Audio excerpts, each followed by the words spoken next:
நீங்க dandruff treatment எடுத்துட்டு இருக்கீங்கல்ல, இது உங்களோட 3rd செஷன். எப்படி இருக்கு? dandruff ரெடியூஸ் ஆயிருக்கா? எப்படி இருக்கு? நல்லா ஆக்சுவலா இம்ப்ரூவ்மெண்ட் நல்லா வந்திருக்குடா. எனக்கு இன்னும் சொல்ல போனா இங்க ஒயிட் பேச்சஸ் எல்லாம் நிறைய தெரியும் அப்படியே. இப்ப அதெல்லாம் கூட எனக்கு தெரியறது இல்ல.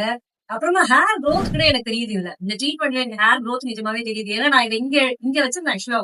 இந்த இது ஸ்டார்டிங் இந்த ப்ரௌன் இது கலர் பண்ணது. பட் எனக்கு ஆல்மோஸ்ட் இப்ப இவ்வளவு தூரம் டவுன் வந்து இறங்கி இருக்கு. அதே தெரியுது. இந்த 2 monthsலயே எனக்கு வந்து டிஃபரன்ஸ் நல்லா தெரியுது. ஹேர் growthம் நல்லா இருக்கு. அந்த திக்னஸும் இருக்கு. பிளஸ் வந்து dandruff பார்த்தீங்கன்னா சுத்தமா எனக்கு அந்த ஒயிட் கலர் இதுவே கிடையாது. பிளேட்ஸே கிடையாது. ஓகே, நல்லா இருக்கு. இம்ப்ரூவ்மெண்ட் நல்லா இருக்கு. ஓகே. இதே மாதிரி நல்லா இருக்குல்ல?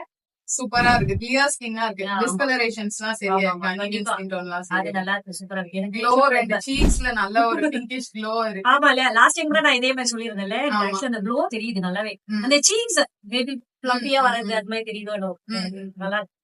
நீங்க அப்புறம் இவரு யாரு? அந்த நார்த் இந்தியன் கப்பல் ஆமாமா. எவ்ரி மந்த் அந்த 10th டேட்குள்ள வந்துருவாங்க. ஹஸ்பண்ட் அண்ட் வந்துருவாங்களா? ஒய்ஃப் எவ்ரி மந்த் வந்துருவாங்க. இப்ப அவங்க 5th டைமோ 4th டைமோ வர போறாங்க. இப்ப 10th வருவாங்க. Okay okay. Thank you so much.